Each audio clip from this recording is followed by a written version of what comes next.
Another focus for fast charging is in the power tool area. In this case, we now have a range of cordless fast charging applications, whether it's a flashlight, a drill, a cutter.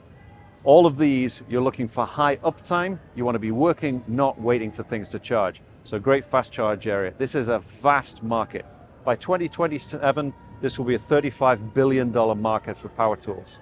Great acceleration away from fossil fuels to electrification, things like snow blowers, leaf blowers. We're actually being helped by legislation. In California, there's a bill that says no more gas-powered leaf blowers, which means nice and quiet Sunday mornings while you're trying to have a cup of coffee. We've also got an amazing range of e-mobility applications, whether it's a scooter or an e-bike. You want to be on the bike, going places, and not waiting for it to charge. So a great application for our GaN fast power ICs.